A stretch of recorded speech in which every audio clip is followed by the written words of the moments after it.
talk by talk by talk, and we reached the end of the schedule. The last talk for today. Can you believe it? I hope you feel still like you can take a little bit more information in and enjoy the last talk for today. And it's going to be Alex Miller. Can you believe that?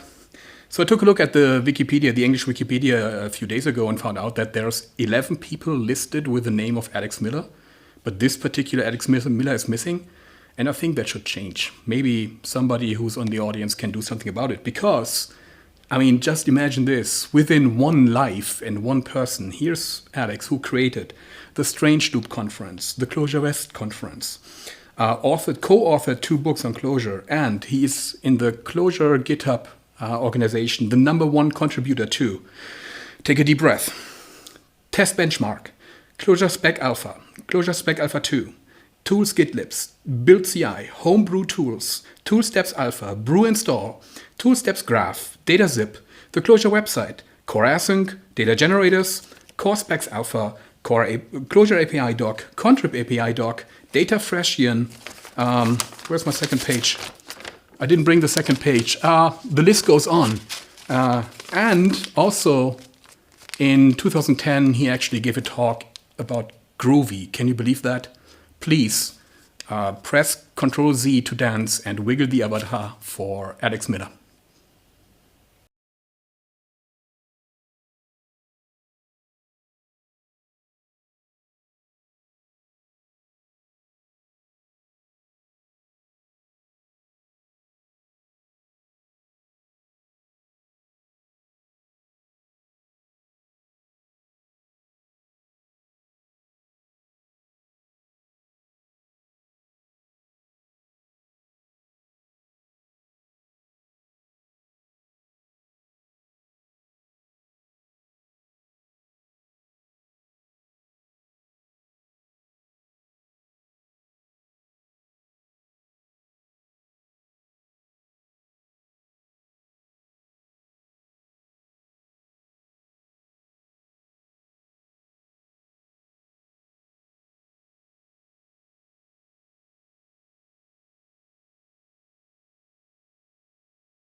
Little did the Java developers know that some of those rebels would soon rebel themselves with an even newer force, Clojure.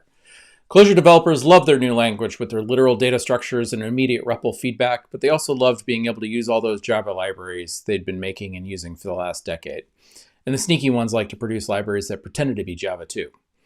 Early Clojure community members trudged fearlessly into these areas to create the shims for Clojure projects using and producing jar artifacts. Folks like Mark Darricut with Clojure Maven plugin, Phil Hagelberg with Lineagen, Chaz Emmerich with Pomegranate, Stuart Halloway with Lancet, Justin Balthrop with Cake, and many others.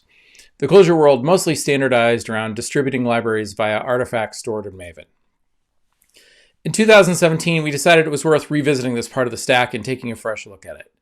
Along with Clojure 1.9, we released Deps Eden, a data structure for declaring dependencies, Tools Deps, a library for building class paths from Deps, Clojure CLI, a command line Clojure program runner.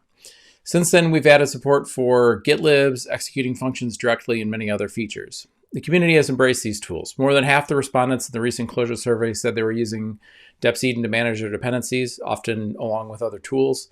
Most Clojure editors now have great support for starting REPLs or running programs using Tools Deps or the Clojure CLI. Many other tools also use the Deps Eden format. We've been hard at work at tackling some new old problem. Making a new, simpler batteries included build story for Clojure, making support for source-based libraries better, handling libraries that need compilation, source-based libraries that need compilation, and making Clojure CLI tools easier to find, install, and introspect. Most project builds start mostly the same. Compile source, make the jar, whatever. And it's quite tempting to capture them as a declarative form that you fill out so the tool can go do the job. But real projects do not stay this way, particularly applications living their own situated universe. Real applications and products live for years and are shaped by forces external to the code, much like trees are shaped by harsh weather over time. We make it worse by expecting our build tool to also handle every other project concern: testing, document generation, deployment, database migrations, everything else. We'd like to assert that builds are not actually declarative. They're actually, in fact, programs, a series of largely side-effecting tasks to perform, and we already have a great language for writing programs, so let's use it. It's worth noting that Boot also takes this approach, and there are many good things about Boot, but it predates the existence of Deps Eden and Tools Deps and takes on many of those problems, which are really orthogonal. Tools.build is a new library for writing build programs with many helpful functions. But the important thing is, builds are just normal Clojure programs. You can develop your builds at the REPL. You can run them at the REPL if you want. You can run them from the command line if you want. You can combine with your own libraries to do your own functionality. This is a simple build program using tools build, which is included as a dependency. There are two entry points, clean and jar, which use functions from tools build. Clean just deletes the target directory. Jar invokes three tools, tools.build functions, to generate a POM from the Deps Eden, copy the source and resource directories, and finally to collect all those in a jar file. There's no magic here. This is just normal Clojure code. Load it in your REPL, evaluate it as you develop. You're good. Here's an example of compiling some Java code, an example of compiling some Clojure code and keeping only the namespaces starting with my.app. Here we're just compiling all the Clojure namespaces, but you can also specify which ones to use, and there are some other options as well. An example of how to make an Uber jar, and a list of the initial tasks here. These support most things that you would want to do to create an artifact in a typical Clojure project, whether it's a source library or an Uber jar application. There are probably going to be things beyond these that you might also need. If so, you can make those yourselves. You can pull in another library, or you can even talk with us about adding it to tools build. So once we have multiple functions in our build, we're probably going to want to invoke more than one of them. We're still deciding exactly what this is going to look like, but something that will let you assemble a series of functions to invoke. For example, if you wanted to invoke both clean and jar. Now I'll move on to some problems with source-based dependencies. We really want to make working with source-based dependencies great. So we've taken on several different problems that we see in using them right now. One thing with Git-based dependencies is that we repeat the information in the Git library name and in the Git URL, and there isn't any real standard naming convention for Git libraries like there is with Maven. So we've decided to make one. And if you use this naming convention in your library name, then we'll infer the Git URL for you. So I've got an example here with GitHub, and there's two different forms that you could use. Right now we're preferring the IO form, and we've defined similar conventions for GitLab, Bitbucket, and Beanstalk as well. If you do need to specify your own URL name that's different from your library name, you can still override that explicitly as well. Another problem we have right now is that we specify the version of a Git repository to use by using a full SHA. And full SHAs are great for being explicit, but they're not so great for being having semantic meaning. So really the tool for that in Git is tags. So we really want you to allow you to specify the version of a Git repository using a tag. But we don't want to give up on SHAs entirely because tags are not immutable. They can be removed or moved around in Git. They're really just a name pointing to a place in the Git commit tree. So we also require that you provide at least a Git prefix SHA so that we can verify that the tag and the SHA point to the same place. Another problem we have is that you might want to know what are the available versions of a particular library. And you can do that now with a new tool in -x Deps called find version. And that works with Git libraries, but it also works with Maven libraries as well. Another problem we see with source-based libraries is that while most Clojure libraries can work just fine from source, occasionally you'll have one that has a step that requires something more. It requires you to generate a Java class, generate a Clojure class, copy resource files and do some variable replacement, things like that. So we're adding support to the Clojure CLI to detect when a library is unprepped, and if directed, prep that lib by running the prep step. Prepping here may be less than what you need to actually produce an artifact. You just need to make whatever should end up on the class path, not actually produce the artifact. So you might need to compile the Java class, but you don't need to make the jar. Because Git Deps are cached per SHA, this is something that happens once. After that point, prepping is done and it can be reused. I'm not ready to commit yet on exactly how you tell the CLI to prep, but the default is definitely that they will not be prepped until you instruct the CLI to do so. So just some sort of library developer guidelines for source libs. If you want to make a source-based library, publish your Git repo in one of the major Git services. Tag your releases. Users can find those versions now with the CLJ-X steps, or you can publish the tag SHA pair on your in your README. If needed, if you have a prep step that's needed to prepare your class path, provide a Deps prep lib key in your Deps Eden. And that's it. So another set of problems we have been looking at is tool support. So a lot of people have written tools for the Clojure CLI, and those tools generally don't need the project class path or the project dependencies on their class path. They are defining a standalone external tool. And so we've defined some new conventions around how you install tools, how to find what tools are installed and invoke them. And then we're also starting to look at some introspection capabilities for what functions does a tool provide and how can I call those functions.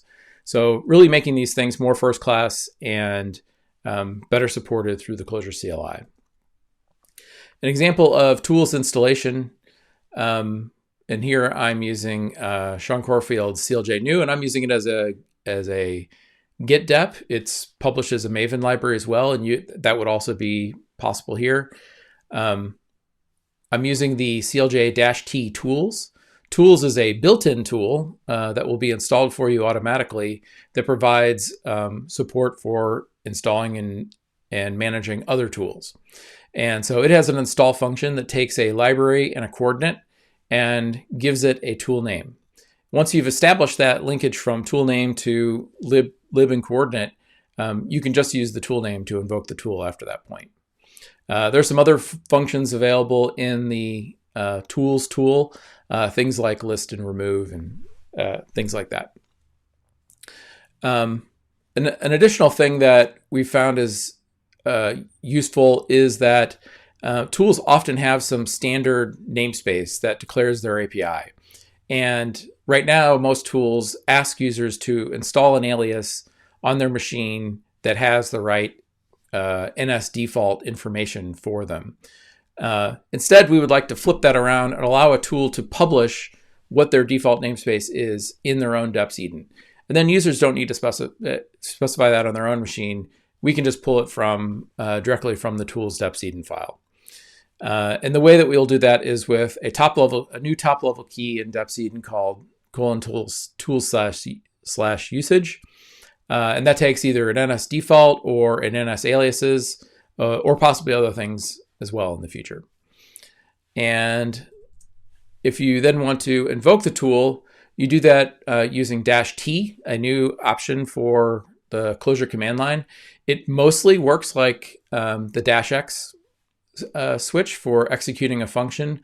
The difference is that instead of providing an alias like you do with -X, you'll provide a tool name instead. So before we named our tool new, and so here in this line we can invoke the tool, passing the name of the tool, new, and the function to invoke, create, and that function will be evaluated in terms of the tool's NS default as declared in the tool's Deps Eden file.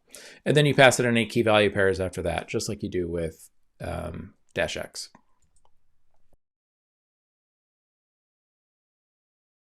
Okay, so here we're just in a simple project. It's got some Clojure source. It's got some Deps Eden file that declares a build alias, and the build alias just pulls in tools.build and depends on it via git tag and git sha, and defines the default namespace as being our the build namespace. And then if you look at the build namespace, it's just exactly the same example that we had in the slides. It's going to have a clean target and a jar target. And if we build it with the build with the jar function, we'll see that it builds the target directory, and that the target directory has in it a classes directory where we built everything, and a jar file that contains just what we expect: our Clojure source, manifest file, POM file, all those things. Let's see an example of the tools now. If we look for the versions of tools Deps graph, that's a project that exists out there on GitHub, and we're using the GitHub alias to, we're using the library name to infer the GitHub URL, and it goes out and it finds all of the coordinates for the available versions out on GitHub. You'll see there's been some various naming strategies used there. And then we can install that GitHub library with one of those versions and give it a tool name of graph.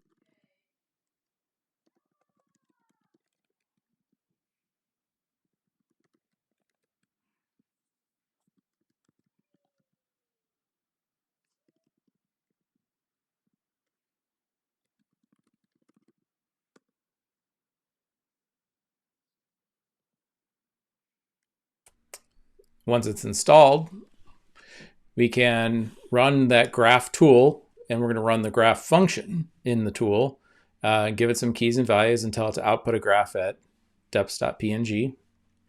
So that goes out and uses the Deps Eden and builds a graph. We can open that, look at it, make sure it got written.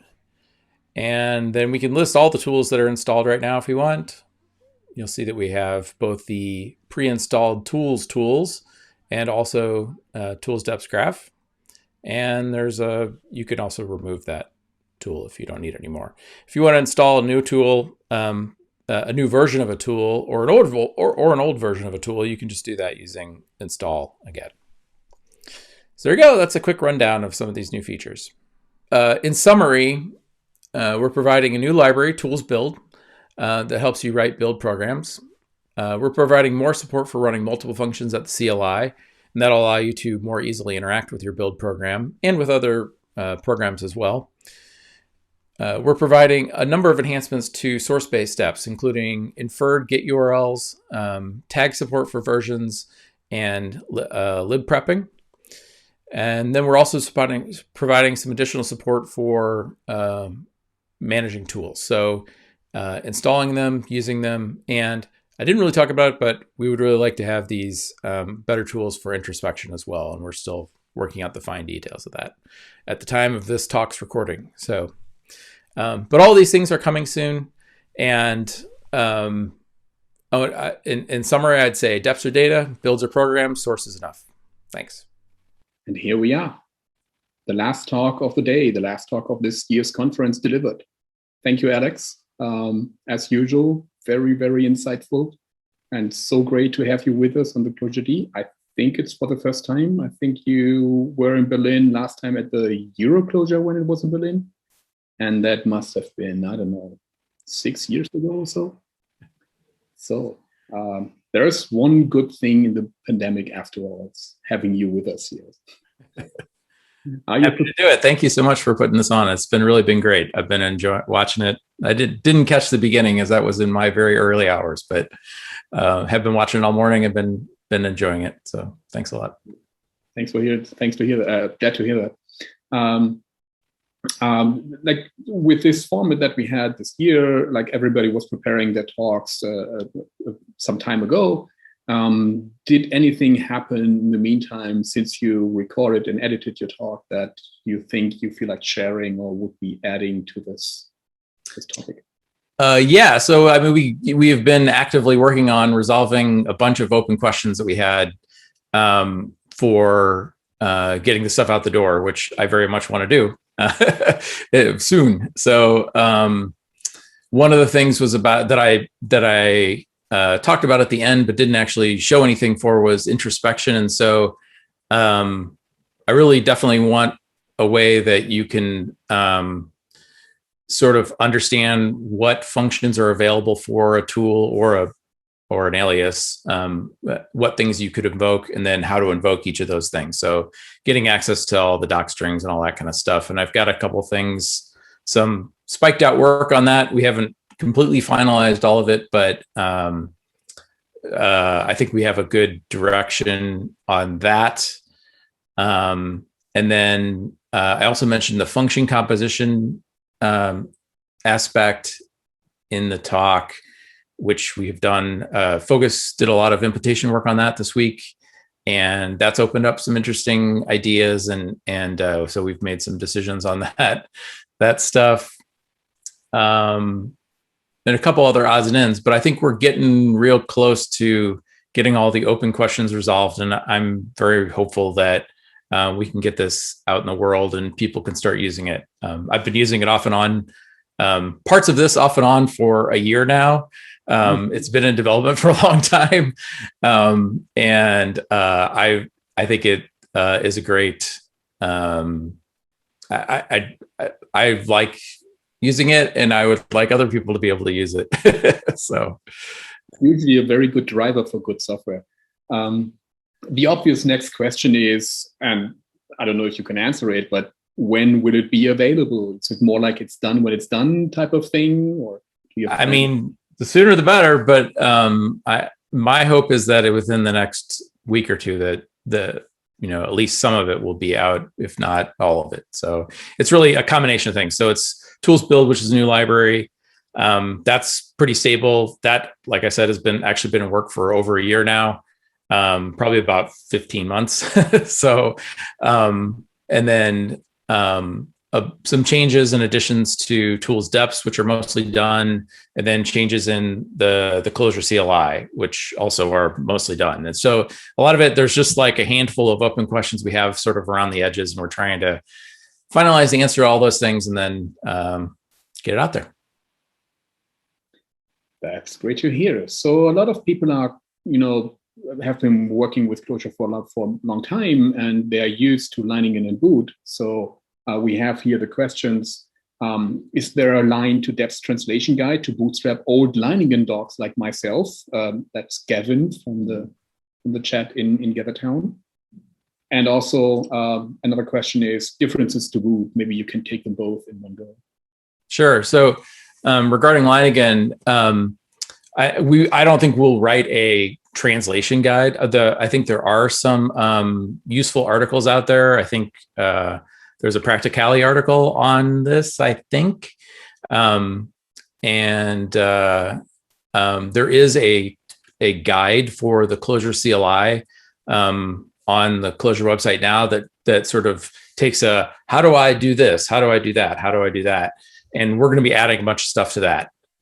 So there will definitely be a guide that's sort of a cookbook. How do I do, X, Y, or Z? Leiningen has a lot of pieces to it. So I don't know that it's easy to write a translation guide or something that would cover how everybody uses it. So if people want to write those kind of things, they can, but we're going to focus on writing good docs that are more sort of cookbook tutorial type things for the Clojure CLI. As far as boot goes, I think boot has a lot of great ideas in it, and we stole some of them. So I really like that it takes this builds as a program sort of idea. I don't like that the Deps are not really data in boot. So that was a big thing that we diverge on. Boot has this notion of an immutable file system abstraction that's really important to it. We've made no attempt to do anything like that. So that's one big difference. It was also kind of predated a lot of things with the Clojure CLI. So it takes on, there's a lot of complexity in how it is built and distributed and invoked, and being able to use it as a command line runner, that's all kind of tied up inside boot. And I think we have actually addressed a lot of those concerns with the Clojure CLI independently. So I think it, in the end, has some of the same functionality, but it's cut up differently.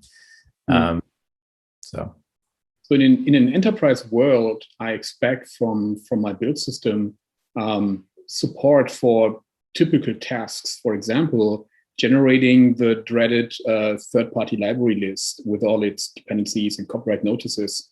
Are there any plans in the making to natively support that, or provide some kind of infrastructure where people can add to it?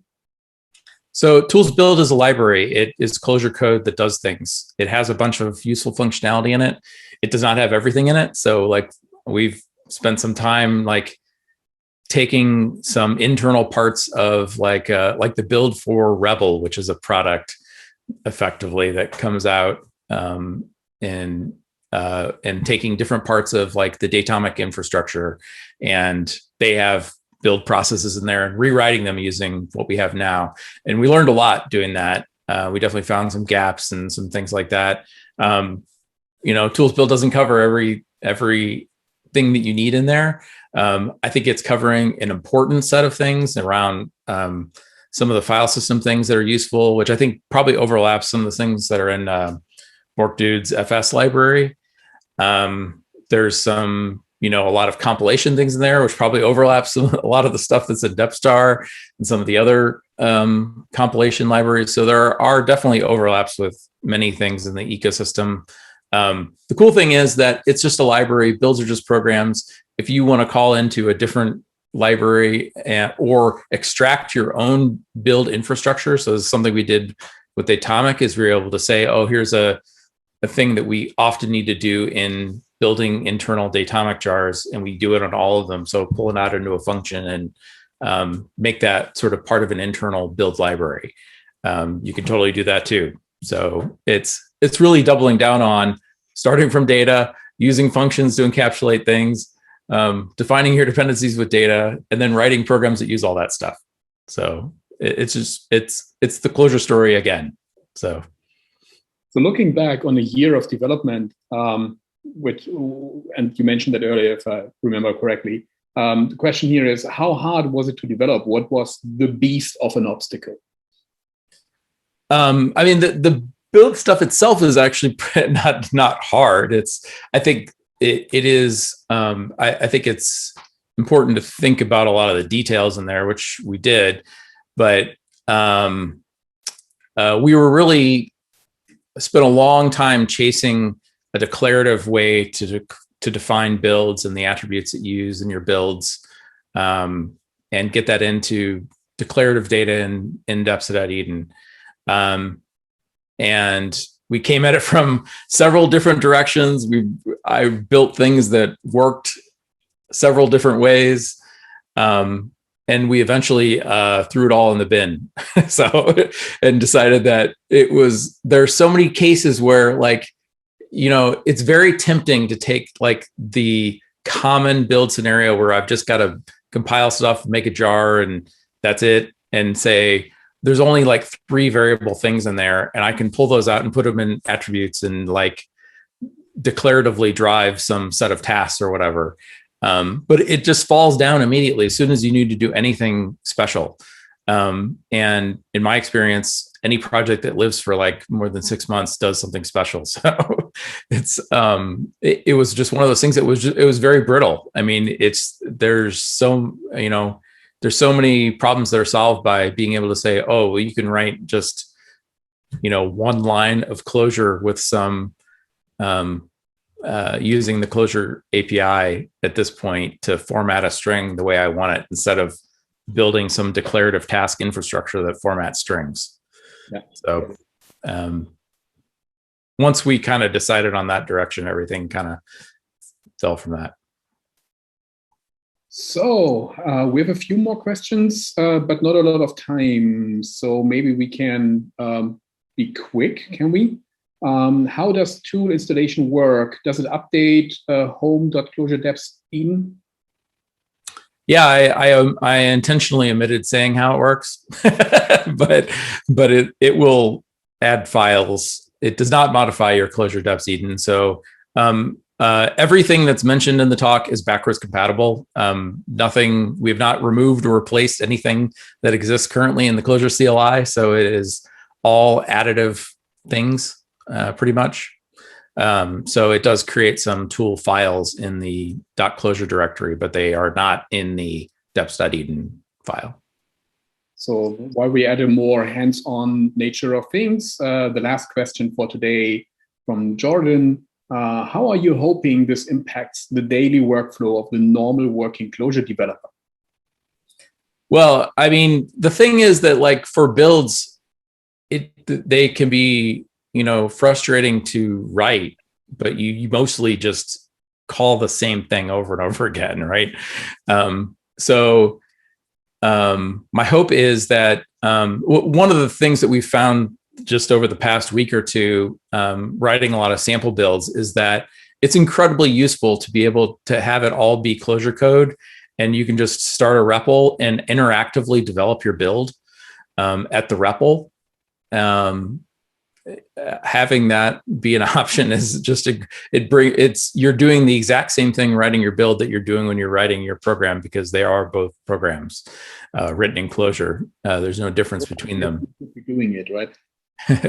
Yeah. So, and then after that, as far as execution goes, you're mostly boiling things down to a command and being able to specify multiple targets at the same, on the same command line. That we've been doing a lot of playing with options around that to try to get something that hits the 80% mark really well and makes the other 20% possible. So I think we're pretty close on that. Cool. So once again, thanks a lot for sharing this with us today, for joining us and taking the time to provide a talk and record a talk for this. It's been a pleasure having you. It's been a pleasure talking to you. I would like to say enjoy the rest of the conference, but we're done. There's going to be some entertainment a little bit, and I think some kind of gathering. So maybe you can hang around for people to bump into. Yeah, sure thing. And everybody knows where to find me, so I'm around. You're on the internet. Thank you. I am. We're done. Bye bye. Thanks a lot.